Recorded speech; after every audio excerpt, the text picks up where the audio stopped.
Welcome to Imprint, a podcast about creating a home and life you love. I'm Natalie Walton, an interior designer, stylist, and best-selling author focused on an holistic approach to homes. Each week, I'm sharing insights and interviews about the creative process to help you enhance both your interiors and well-being, as well as provide you with the tools and resources to make considered and sustainable choices with all that you create. Hello everyone, welcome to Imprint.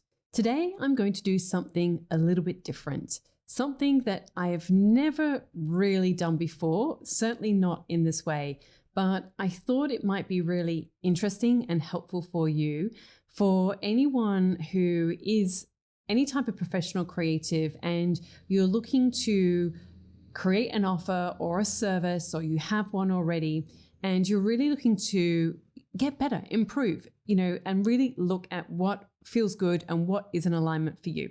So let me explain. This is a little bit off the cuff, but I just was inspired because I had been listening to a podcast where someone was really sharing the behind the scenes, like the true behind the scenes, the thinking behind their business and what they had created. And I thought, you know what? I don't think I've ever really done it on my podcast. And I know how much value I get out of these types of episodes when I listen to them on other podcasts. So if you do enjoy this episode, please make sure that you send me a DM on Instagram or you leave a comment in the review section. I would really love to hear from you if you find this valuable. So let me explain. For the past few mornings, we have got a team member who is based in the US. So for the past few mornings, I've been getting up at 5 o'clock every morning. So is my husband. And we have been we use Google Meet, and we've been getting on Google Meet with our team member to plan out 2025. And when this episode goes live, I will have done a series of planning workshops around the world, because I truly believe in the power of planning and really creating that white space for yourself to really reflect on the year that has gone and to set some intentions for the year that is about to come, and really look at, what's working, what's not working, and what feels good for you. What feels in alignment, what do you enjoy doing? And so I'm going to share my process with you, but I'm also going to wrap it up by sharing some of the biggest lessons that I have learned in relation to my program, Design and Grow. So this is what I mean about this is really going to be behind the scenes, because about this time last year, I had this feeling. I had been speaking to friends and colleagues and, always talking business when I met them and giving them advice and sharing what I had learned. And people would always come to me when they wanted to create an online course, or if they wanted to create a book, or they wanted to start a podcast, and all these questions. And I was always helping other people.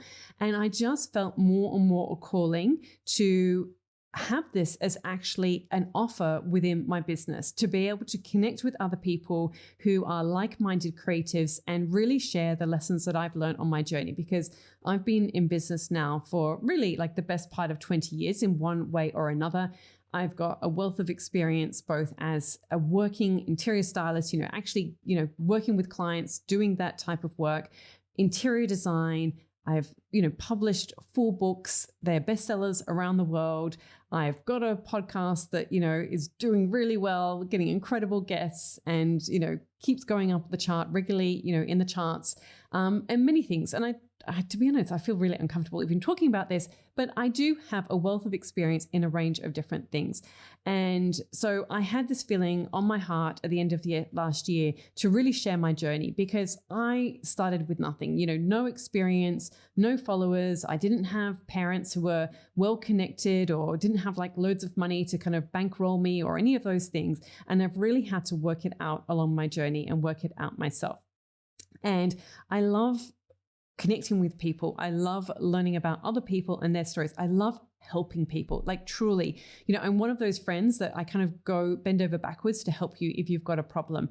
And I really, really love helping people and, connecting with like minds. So that seeded the thought of creating something. And at first I was just curious, and I created a free course at the end of 2024 to see, is this something that people are interested in? The response was overwhelming.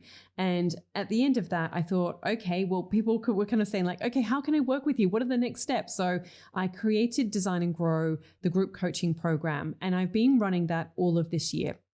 And it's been amazing. But what I want to share is the true decisions that I've had to make throughout this journey, and more specifically this week, that I have been going through with my team, because the program has been running for a year. And so we've really been looking at, okay, so what do we want this to look like for 2025? Do we still want to keep doing it? I mean, you've always got to ask these questions of yourself. Is this something that we're going to continue? Are we just going to repeat the same content again and bring a new group through? What will we do with the people who are already in the group? And really looking at, what does this look like? Because this is the first time that we are doing this. And it's really important to, like I said, to create this white space for yourself and go through these questions. So I'm going to be sharing with you the questions that we have been working through and answering, and I will share the lessons that I've learned in relation to all of this. So one of the first, and I wrote down when I was working with my team, I wrote a list of key decisions, and then we started to get some data to kind of look at what the answers to these things were. So basically, this year, Design and Grow is a membership program. It is not a course. And this is something that I've had to really try and educate people about within the program, because many people have done other of my courses. They've been in the Styling Masterclass, they've maybe done some of the other courses that I've had over the years. And so while there is a lot of curriculum within this membership, it is still a membership, which means that there is an ongoing fee. Some people have paid an annual fee, and other people have paid, they just pay month to month. And so one of the big questions has been, do we continue with the option to continue month by month for some people? So about 2/3 of the people who are in the program, they are currently paying on a monthly basis, and about 1/3 have opted for the annual payment, which is, you get 2 months for free basically. And so there are a lot of coaching programs. Most coaching programs that are out there, it is a 12-month commitment. Now, I can really see the value in terms of, as a business, making people make a 12-month commitment to a program. And I can really see that when you ask people to make a 12-month commitment, I mean, obviously there's that financial security of it, but there's pros and cons with anything. And so the pro of like a 12-month commitment is that obviously you've got that income that's guaranteed for the 12 months, so that's like good for the stability of the business. The downside of it is that you then have to have, launches regularly, like big launches, to get that group to then commit at the end of that 12 months rather than the ongoing commitment. One of the benefits, if you have a 12-month commitment, some people do 6-month commitments as well. One of the benefits of that is that you really get people who are looking at a long-term view of their business growth. Sometimes when you have a month-by-month commitment, what happens is that people can come in and they expect to transform their business in a month. And it's just not realistic. If you have been in business for any period of time, you will know that there is no such thing as overnight success. And I am not of that, that marketing speak that's out there that like everything's going to happen instantly and, like you're going to solve all your problems in a month. You're just not. You are going to have different challenges in your business at different times. And I always, encourage people to focus on one key area that they're focusing on in their business at once. And then when you've solved that problem, it's like, okay, that might create a new one, not necessarily like a problem, but it's like, okay, now we need to work on this part of the business. We need to give this part of the business love. Or, maybe there are other things that you've been holding off on because you've been working out your lead strategy or your messaging. And it's like, okay, now we've got our messaging right. Now we need to go out and find those people. So it depends on where you're at in your business as to where you need to focus first. But for us, we have really been considering, do we continue to offer the month by month, which we offer people the opportunity to cancel at any time as well. So we're not saying that they've got to have that minimum commitment. But like I said, so there are definitely benefits for anyone that joins. But what can happen as well is that if somebody joins for a longer period of time, there can be that element of procrastination, so that, you're putting it off because you think, oh, I'll get round to that. So that can be one of the downsides of having a longer program in terms of, somebody committing that amount of time. For now, we are going to continue to offer the month by month option, but I am really conscious with messaging around the program that really it is about making sure that people know and understand that to get results, you need to make a commitment to this. And I would encourage people to make a minimum of a 3-month commitment, if not at least 6 months, before you're going to start to see results. And that is certainly what we have seen with the current group that has worked through the program in terms of the types of results. Because it takes, for some people who've never spent time working on their business, it actually takes a little bit of a transition period to start to dedicate time to working on your business and not just in your business. There's a mental shift that needs to happen. And depending on what's going on in your life circumstances as well, not everyone can just drop everything and throw, all of their energy to working on their business. So it is something that needs to work in conjunction often with other parts of your life as well. So that is something that we've really been looking at. And so depending on what type of business that you have, again, this is something that you really want to think about in terms of what are the terms or the conditions in terms of what you create and what your business looks like. And so for me as well, one of the big sort of lessons, I guess, is that it really is about building a business that's in alignment with how you want to live and also what gives you energy. And so that was actually literally one of the first questions that I was asking myself before I even started to get into the key decisions was, do I actually want to continue with this? Is this something that is giving me energy? Is this something that I am enjoying? And also, of course, is this something that is financially worthwhile? It's a lot of time and energy that goes into this program. And I'm checking in the community and responding personally to messages every single day within the community. I am doing live group coaching. I am creating video trainings. I am doing weekly wisdom videos. There is a lot of work that goes on in the background, and the people who are in the program, it's phenomenal value in terms of what they get. There are a lot of programs out there, and I'll kind of touch on this in a moment, but there are a lot of programs out there that, the face of the business is spending all the time and energy in the marketing, but when you get into the back end of the business, you have virtually no contact with that person, and you're dealing with their team of coaches and people who just don't have that real world experience of being in business, and they just can't see the things that somebody who has been in business for nearly 20 years can see. So, these people can get trained to ask certain questions and, follow a formula, but there's just nothing that can replace that real world experience. So for me, the first question was really, is this something that I want to continue doing? And I do. I've actually really, really enjoyed it. It's so amazing to be, in connection with, at this point, all these women. There's no men in there at the moment. Not to say that we're not open to having men join us, but, it's been so amazing. They inspire me, and I'm so excited to help them on their journey. So I think that's definitely one of the first questions that if you are reviewing where you're at in business is to ask yourself, is this actually what I want to be doing? Is it in alignment with how I want to live, with your revenue goals, and what really gives you energy as well? So another key decision that we were looking at, which was onboarding. And this is really important for, I was going to say for any service business, but I would also say for a product-based business as well.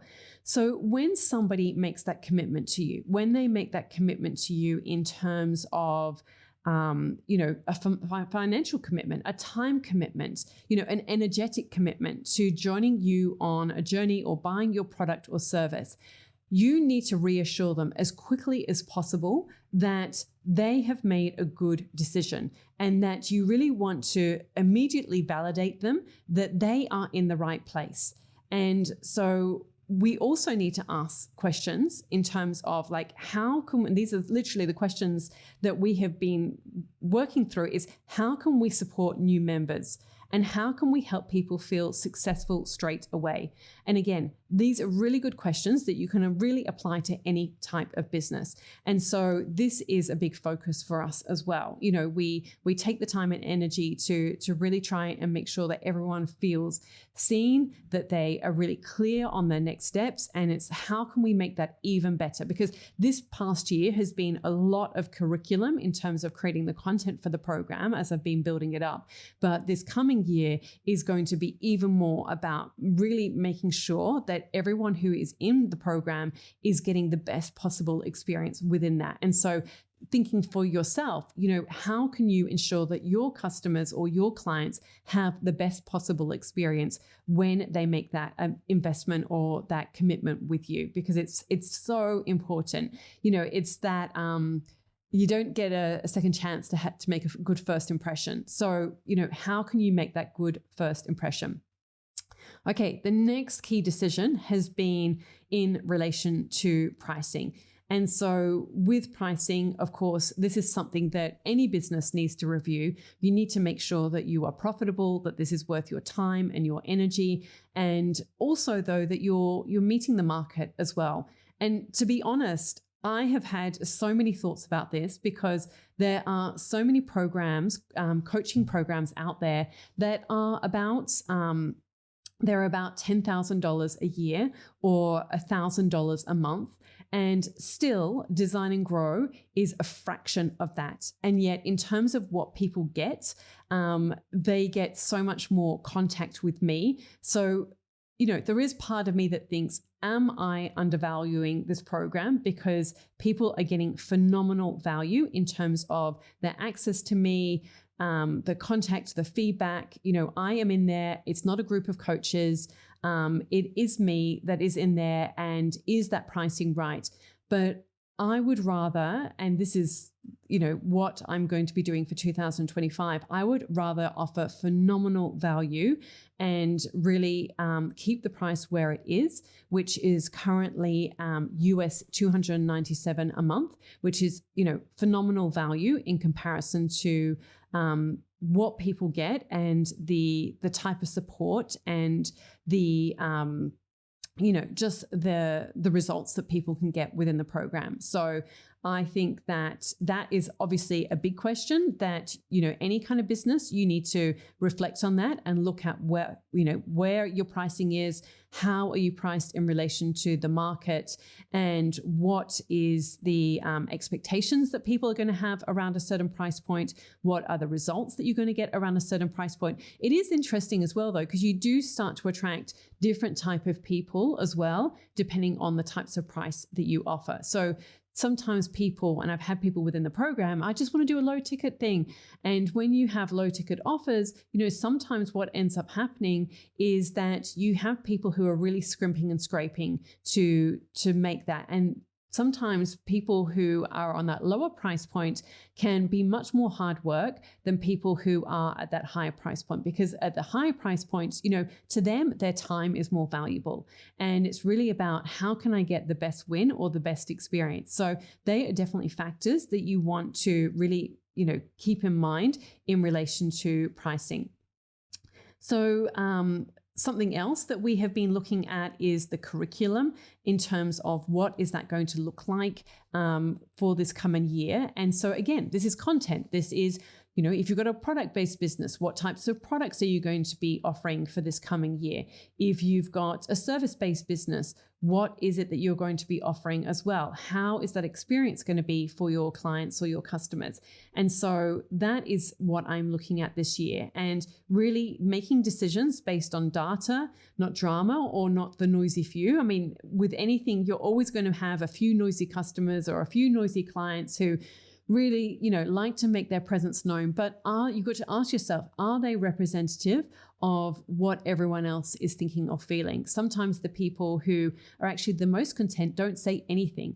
That's why we do anonymous surveys to really try and make sure that we're getting the breadth of feedback. And I'm just blown away by how many people have given the program 5 out of 5. And then the rest is pretty much 4 out of 5. So, to get those kind of ratings from an anonymous survey has been amazing. But it's so important to survey your audience, survey your customers and clients, get that feedback and really look at decisions based on data, not drama. So that is what I've been looking at. In terms of as well, how can I really make this an exceptional experience for people? How can I remove friction for them to come and join the program, every week, every month? How can I make it an easy user experience? How can I make sure that I'm not overwhelming people with content as well? So this past year has really been about building this solid foundation that when I'm talking to people, such as I was earlier this week, and somebody was looking to improve their website, it's like, okay, go to the websites that convert training and you will find a checklist for SEO in there. So I've got those resources when I'm speaking to people that I can guide them to go to this training, go to that training, go and get that resource, get that checklist, and it is all there for people. But now it's like, okay, I've got definitely there's certain things that I really want to talk about, and I've been taking notes from people in terms of what they want to get extra trainings on. Someone the other day was saying about Pinterest, and that is definitely going to be one of the big ones that we're going to be looking at in the first quarter of 2025, because that has had huge results within Imprint House, especially for leads and lead generation. So, I will definitely still be doing masterclasses. And so what I'm going to be sharing in relation to what people can expect each month is to really, and again, this was a big decision for me because I have to see what is in alignment with how I want to live. So this current year, basically, and this is how I've done it for the past 5 to 7 years in terms of my calendar and scheduling thing, is go to my calendar, put in the school holidays, and then work has to fit around the school holidays. I'm looking to experiment and try something new for 2025, and that is to actually have more of a consistent rhythm in terms of when the content is going to be delivered within Design and Grow. And sometimes that might be in school holidays. And I'm going to test this out, but I feel that it's going to have a better experience for people within the program so that they know, okay, week 1 of every month, there's going to be a masterclass, and this is going to be pre-recorded and they can watch that in their own time. Week 2 is going to be a template, a tool, a checklist, or a resource.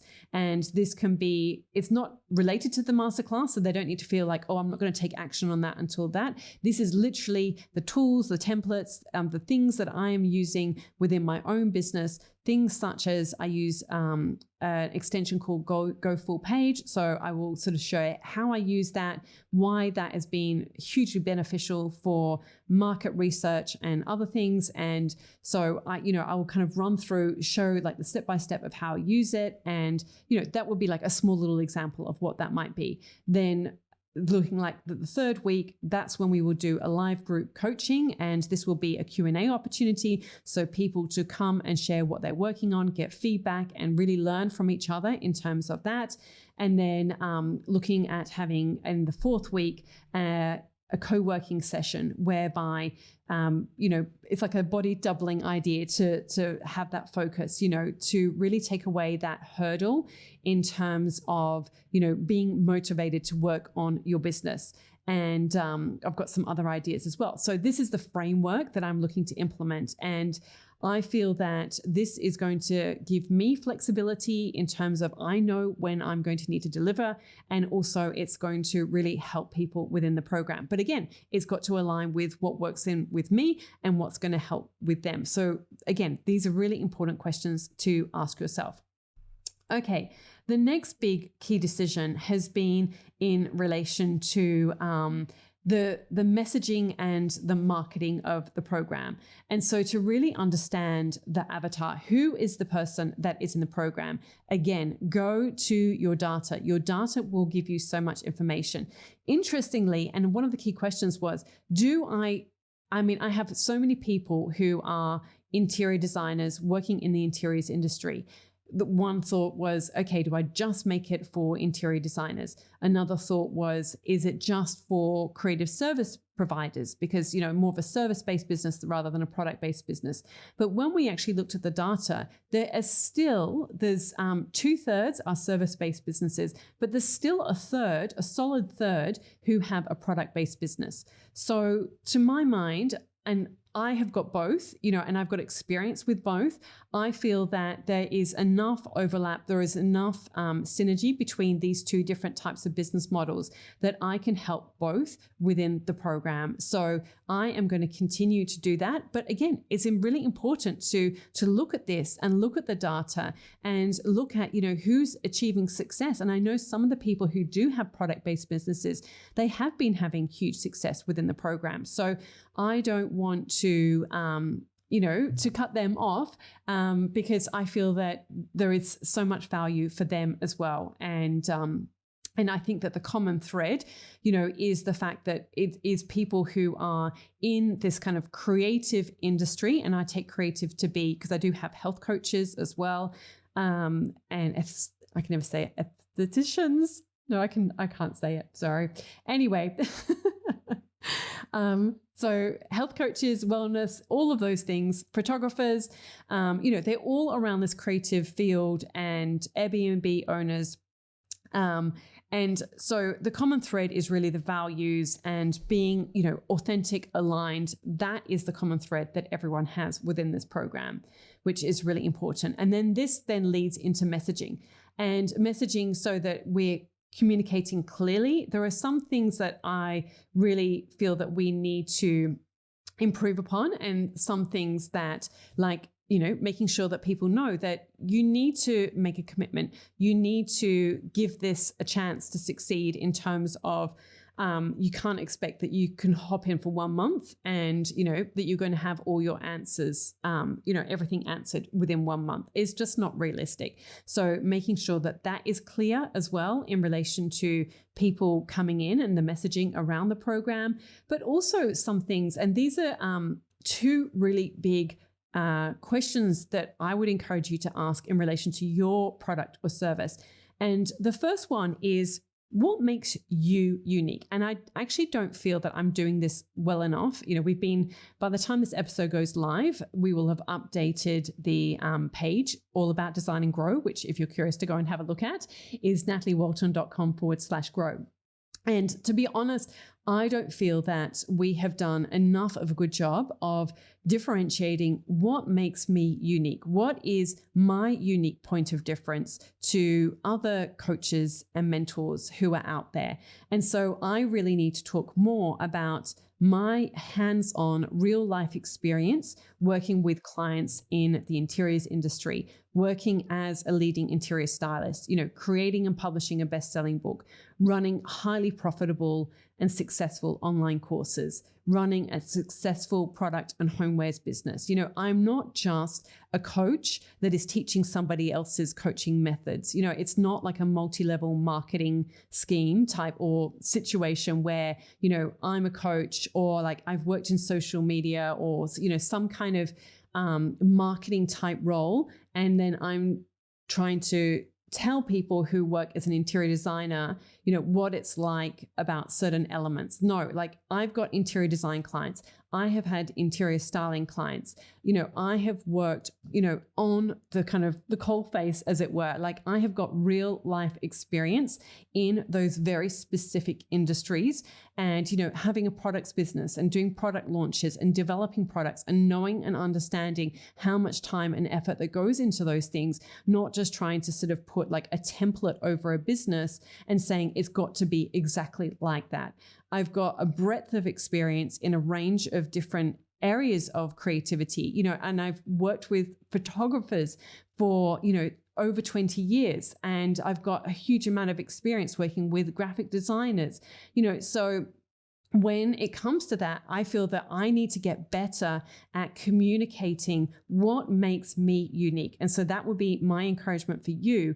If, say, you are an interior designer, what makes you unique? What is your unique point of difference? How are you different to other interior designers in terms of your story, your philosophy, your approach, your experience? So the more that you can share that, not that it's all about me, but you really need to share that through the lens of how is this going to help somebody else? How is this going to help your customer or client? And the more that people know and understand that, you will really cultivate that connection and that trust and that sort of know, like, and trust factor. The second kind of part of this, and it's almost like two sides of the same coin, is that I feel that we really need to, and again, it should be live by the time that this episode goes live, to do a better job at making clear what makes Design and Grow unique. So again, there are a range of different programs out there. And look, I don't want to disparage other programs because, some of them are great and, they've got great people. And sometimes it quite honestly comes down to, does this person feel like my kind of person? Do they have the same kind of values? Because sometimes it is as simple as that in terms of whether somebody feels like the right fit for you. And I know that that has been my experience when I have joined courses or programs. It's the energy of the person or, their personality in terms of, do they tend to whinge a bit? Or there are some people, like when I listen to some podcasts and I feel like, oh my gosh, this person just whinges and whinges. Or, I like it when somebody is forward looking and they're positive. And, that is what I really get a lot of energy out of. So anyway, the point being that to really call out what makes Design and Grow unique within the space of group coaching and helping people within the creative and interiors industry. And so I need to, and like I said, it should be all there, really make it clear that what I'm sharing with people within the program, they are the actual strategies, the proven strategies that have been working for me, that I've been sharing with the people within the program, and that's working for them as well. The systems that I have been using and developing over the past 20 years, and that I am, a professional working in the creative and interiors industry.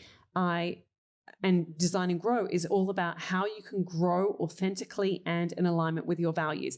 It's not just about putting a template on your business because, it's got to be right energetically for you. Otherwise, you're always going to have that resistance. And yes, of course, there's mindset that you need to overcome. And that is different to just when you do something that no matter how hard you try, if it just never feels like it's in alignment, then I think you need to really adjust your strategy accordingly.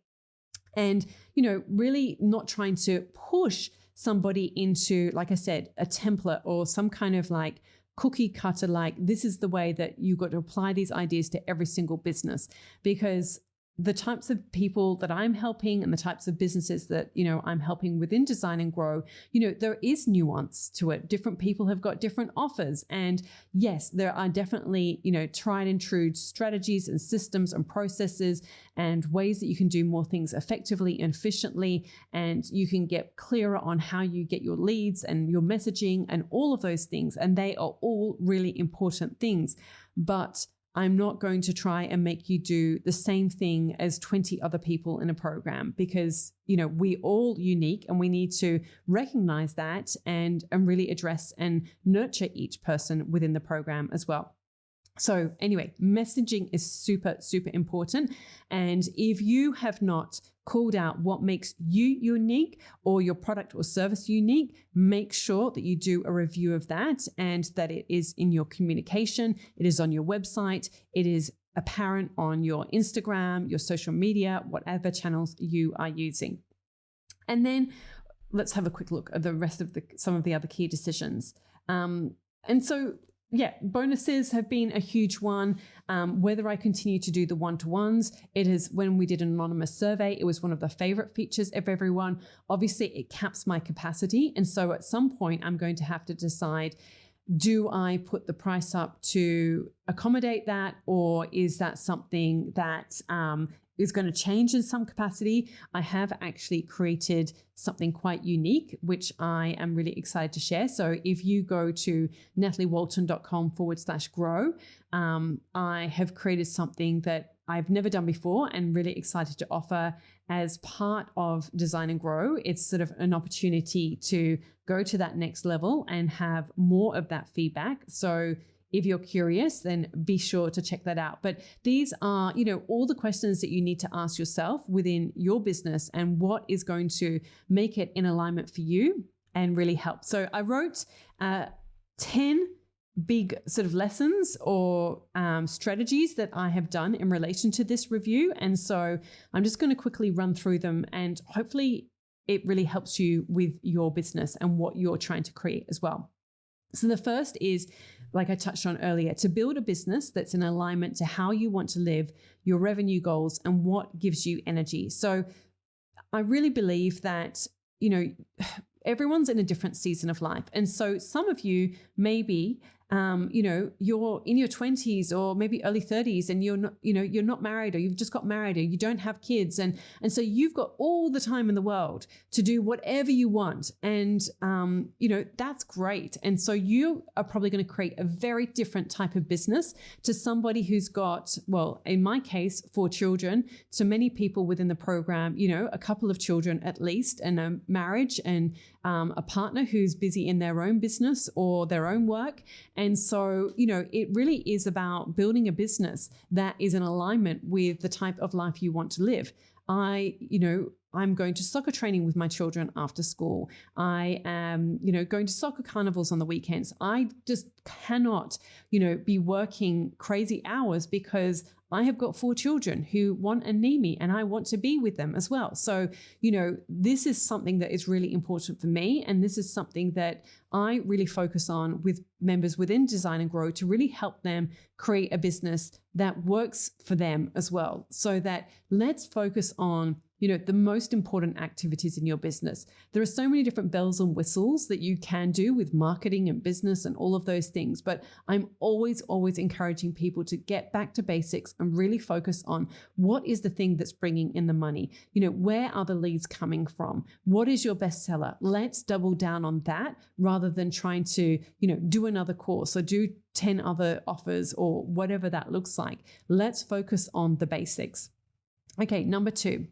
I hope this doesn't sound too much of a rant. Anyway, make decisions based on data, not drama, or the noisy few. So I made that kind of little comment because sometimes, you can have people who really like to have their opinions heard, or sometimes they don't realize that when they communicate ideas or thoughts that, it's in a negative way, and maybe that's just the way that they speak. And so you've got to really be conscious of that and sort of think like, okay, it's probably coming from a good place, but is this representative of everyone else, or are other people really happy? And some people are going to be really sensitive to certain things, and other people are like, oh, that's not even an issue for me, So it really is about coming back to that, what feels in alignment for you and what makes sense for you, and going back to the data. And this brings us to number 3, which is to always seek feedback. So when I say this, we do anonymous feedback surveys throughout the year, as well as getting, testimonials as well. And it's really important, whatever type of business that you have, that you've got some kind of facility or ability to get feedback from people, so that you're really knowing and understanding what worked, what didn't, what could be improved, and try not to overwhelm people with questions either. Keep your survey short. I was helping somebody with a survey earlier in the year, and I said, look, this is it's too long. People are going to give up. You really want to keep the number of questions short, be really specific. A lot of these programs that are survey ones, we use Typeform, and they will actually tell you, how long this will take, and you can edit it to make it shorter. You really want to try and make it like under 2 minutes if you can. So it's an easy, quick lift for people rather than making it that they give up before they get to the end. So always seek feedback, but I really encourage you to then circle back to number one, which is always do what is in alignment with you and your goals. And so it's kind of like having a Venn diagram of like profit, purpose, passion. So really making sure that, your business has got to be profitable, and your purpose can obviously be what excites you, what feels like it's in alignment with you, and like what you're passionate about as well. Okay, number 4. To review and improve.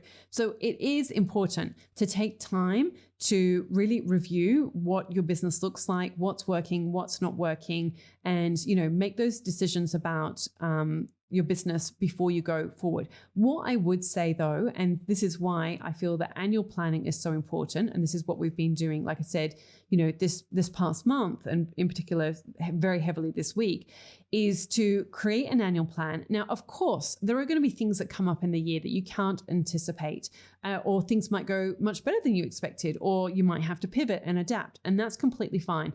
But I do think it's important to create an outline of a plan of like, what are your big goals for the upcoming year, and then break it down into quarterly goals.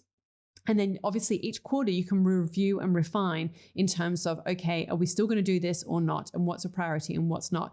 What is important though, is that you don't keep changing your goals all the time. So that's why I think it is good to take those annual goals and then make them into quarterly goals, so that you're not kind of like, and I see this a lot, like, oh, now I'm going to be doing this thing. Oh, no, now I'm doing that thing. And if you keep changing direction, you lose momentum every time you change direction. So there is a lot to be said with staying the course. Obviously, you need to go back to your data and see if that makes sense. But review and improve, but don't always be changing. So that would be my tip on that. Number 5, and again, I've touched on this, focus on what is going to have the biggest impact. It's really easy to get caught in the weeds of your business. It's really easy to get caught, on the things that are ultimately not that important. And, again, you've really got to look at what is the biggest challenge. A good question is like, what is the biggest challenge that I have right now in relation to my business? If you don't have enough clients, don't worry so much about the systems and so on. Like, focus on getting clients. Okay, in the back end, you can sort of do a little bit of work, but where are you going to put 80% of your energy? And the thing that you are challenged with the most, put your energy there. Okay, number 6, the importance of messaging and knowing your market. So really ask yourself, and this will come up when you are speaking to people, what's not clear? When people are starting to work with you or they're buying your product or service, what are they not clear about? What are they not understanding? What are you getting questions about? And really trying to know and understand who is in your market. So for me, within, Design and Grow, it's been trying to really understand, are people, where are they at on their business journey? The most likely person in terms of growing, joining the program, where are they at?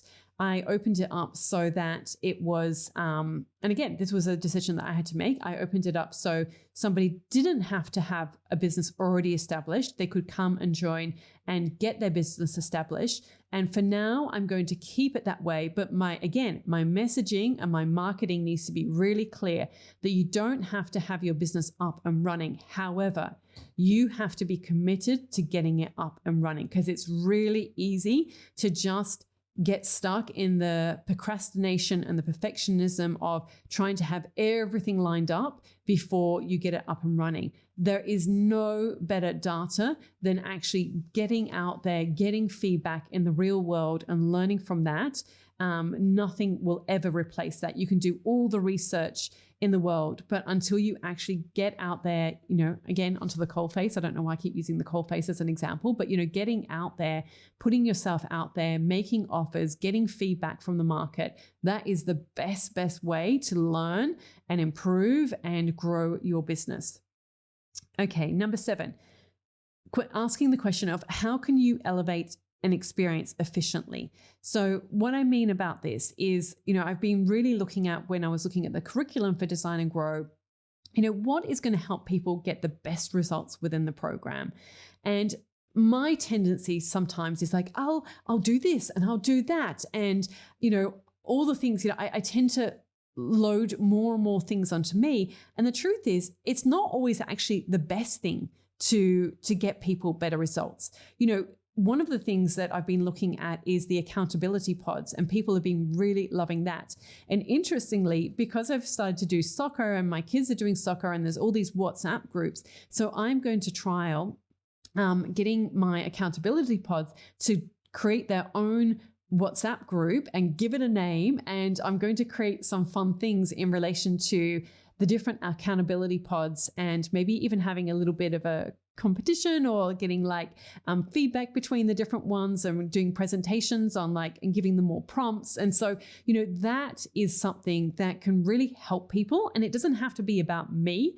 It can be giving them the right prompts, giving them goals, giving them deadlines, giving them more of a structure so that they can really make the most of those pods and the accountability that they get within their peer group, which can be really, really powerful. Okay, number 8, asking the question, what makes you unique? What makes your product unique? And how is it different to what's already out there? So I've touched on that in quite a lot of detail, so I'm not going to go over that anymore. Number 9, how can you get people to move to the next step? How can you get them to take action and get results? And is that what people really want? And I wrote here, is it connection? Because sometimes we think that, and this is me within Design and Grow, because I'm so gung-ho sometimes. I'm like, okay, what's your revenue goal? And let's, so focused on let's grow your business, let's make it happen.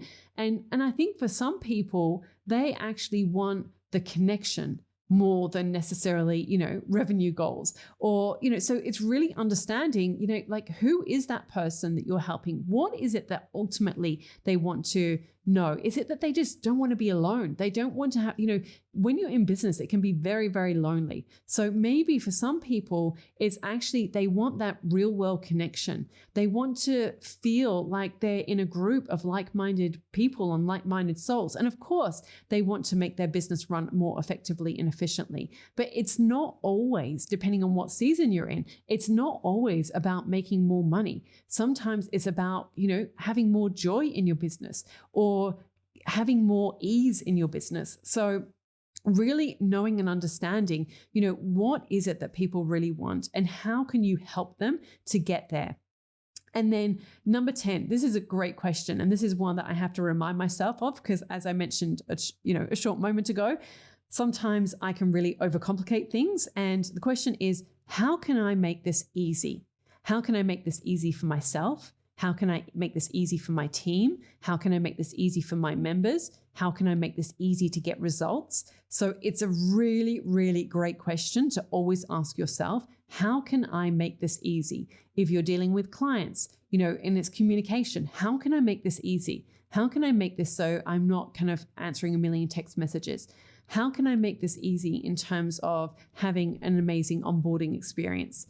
How can I make this easy in terms of sticking to deadlines or getting more clients?